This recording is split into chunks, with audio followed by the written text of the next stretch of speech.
Hai, Assalamualaikum. Yang masih baru menonton channel Ustazah Rosma, saya nak minta kamu tekan tombol subscribe, like, komen dan share. Mana tahu kamu berpeluang untuk mendapatkan hadiah ini sempena 200 subscriber. Terima kasih.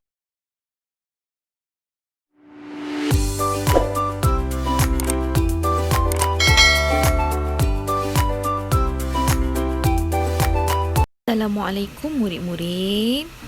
InsyaAllah pada kali ini kita akan belajar di bawah tajuk yang sama. Tapi sebelum tu mari kita ingat semula maksud dakwah, cara dakwah Nabi serta tentangan kafir terhadap Nabi Muhammad SAW.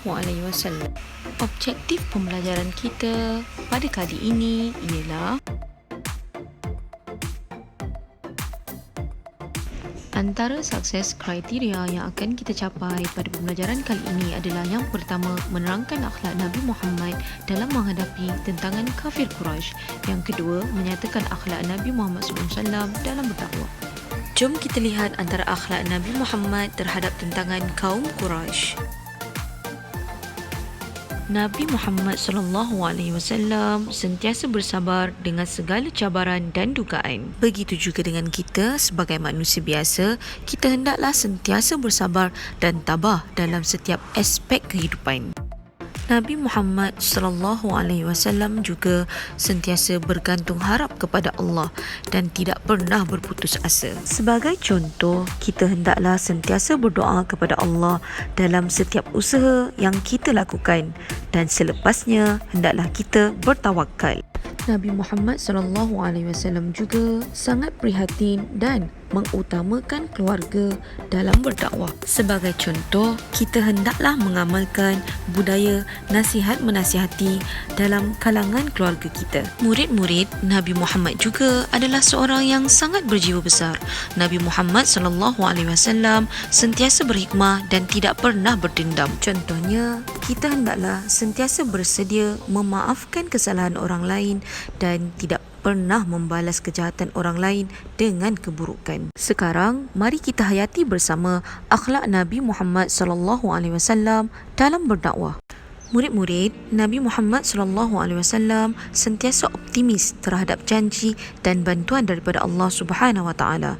Sebagaimana yang dilakukan oleh Nabi, iaitu Nabi Muhammad SAW menolak tawaran daripada kafir Quraisy seperti pangkat, harta kekayaan dan wanita.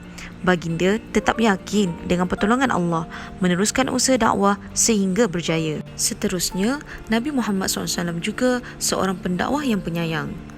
Ketika Nabi Muhammad SAW berdakwah di Taif, penduduk Taif menolak dakwah baginda dengan mengusir dan mencederakan baginda. Lalu datang malaikat membuat tawaran kepada baginda untuk membinasakan mereka. Baginda menolaknya lalu berdoa agar mereka menerima hidayah. Murid-murid yang dikasihi sekalian, Nabi Muhammad SAW juga seorang pemaaf. Semasa peristiwa pembukaan kota Mekah, baginda telah membebaskan penduduk Mekah yang pernah melakukan kejahatan kepada baginda dan memaafkan mereka. Murid-murid, inilah akhlak Nabi Muhammad SAW yang patut kita contohi. Ustazah harap kamu semua dapat memanfaati segala isi penting yang telah pun Ustazah terangkan sebentar tadi.